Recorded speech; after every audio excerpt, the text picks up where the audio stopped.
விஜய், நாங்களா இருக்கோம், பாத்துக்கிறோம். விஜய் தம்பி நீ வா, நாங்க இருக்கோம். விஜய் தம்பி நீ வா, நாங்க இருக்கோம். அண்ணா நீ வாடா, நாங்களா இருக்கோம். நண்பா நீ வா நண்பா, நாங்களா இருக்கோம் சொல்லி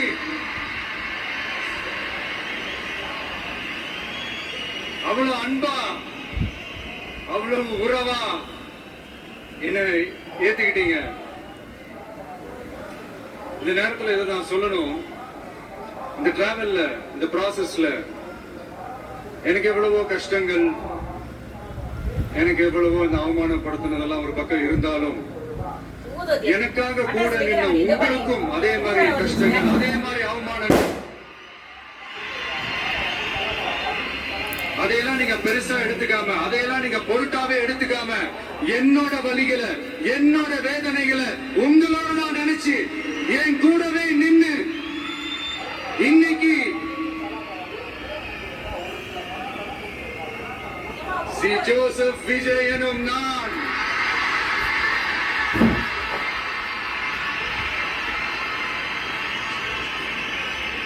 அதை உண்மையாக்கி இருக்கிறீங்க. உண்மையிலே என்ன சொல்றதுன்னு எனக்கு தெரியல. என்னுடைய உறவுகளே, என்னுடைய சொந்தங்களே, நான் ஒன்னும் தேவ தூதன்லாம் கிடையாது. நானும் ஒரு இயல்பான ஒரு வாழ்க்கை வாழ்ற ஒரு சாதாரணமான மனுஷன் தான். நான் முன்னாடியே சொன்ன மாதிரி அது செய்வேன் இது செய்வேன்னு பொய்யான வாக்குறுதிகள்லாம் கொடுத்தவங்கள நான் ஏமாத்த மாட்டேன். எது சாத்தியமோ அது மட்டும்தான் நான் செய்வேன். இம்மிடியட்டா உங்க மனசுல ஒரு கேள்வி ஒண்ணு வரலாம், அப்ப சாத்தியம் இல்லாததை செய்ய மாட்டாங்களா, செய்ய முடியாதா அப்படின்ற ஒரு கேள்வி ஒண்ணு வரலாம்.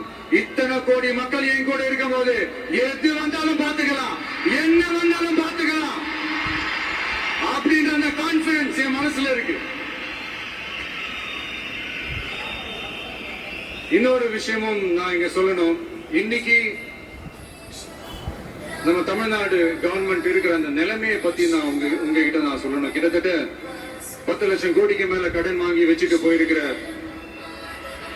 இன்னைக்கு அந்த தமிழ்நாடு அரசு இருக்கிறப்போ, கஜானாவை சுத்தமா தொடச்சி வலிச்சு வச்சுட்டு போயிருக்கிறப்போ, தூக்க முடியாத சுமையை ஏத்தி வச்சுட்டு போயிருக்கிறப்போ,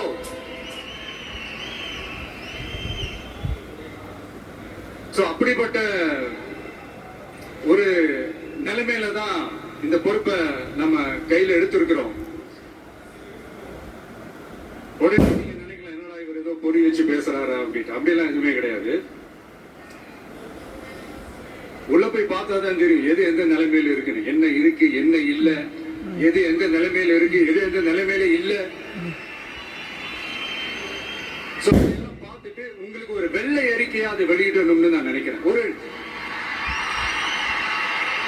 ஒரு டிரான்ஸ்பரண்டான ஒரு கவர்மெண்டா, அதாவது இன்னைக்கு நம்ம தமிழ்நாடு கவர்மெண்ட் இந்த நிலைமையில தான் இருக்கு அப்படின்றத உங்ககிட்ட சொல்லிட்டு I just want to take it forward from there. அதுதான் நான் முதல்ல செய்யணும்னு நினைக்கிறேன்.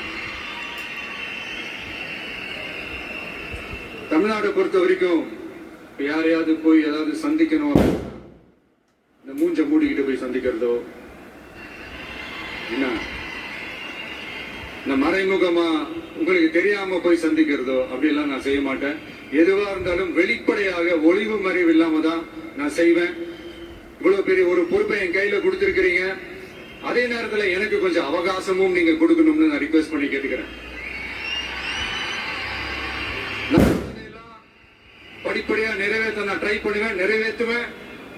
அதே நேரத்தில் எனக்கு கொஞ்சம் அவகாசம் கொடுத்தீங்கன்னா எனக்கு கொஞ்சம் உதவியாகவும் ஒத்துழைப்பாகவும் இருக்கும். இது உங்களுடைய ஆட்சி. பெண்கள் பாதுகாப்பு ரொம்ப ஸ்ட்ரிக்டா வச்சிருப்பேன். போதைப் பொருள் கலாச்சாரம் அதை கண்ட்ரோல் பண்றதுக்கு என்னென்ன ஸ்டெப்ஸ் எடுக்கணும், என்னென்ன முயற்சிகள் எடுக்கணும், இன்னிலிருந்து அதை நான் எடுப்பேன். நம்ம பசங்களை அதுல இருந்து காப்பாற்ற வேண்டியது நம்ம அரசனுடைய பொறுப்பு. அதே மாதிரி சட்டம் ஒழுங்கு எல்லாருக்குமான பாதுகாப்பை நான் உறுதிப்படுத்துவேன். என்ன அவமானப்படுத்துறவங்களாகவே இருந்தாலும், என்ன கஷ்டப்படுத்துறவங்களாகவே இருந்தாலும், அவங்களும் என் மக்கள் தானே. நண்பர்களாக இருந்தாலும் எதிரிகளாக இருந்தாலும் 8 கோடி மக்களும் என் மக்கள் தானே.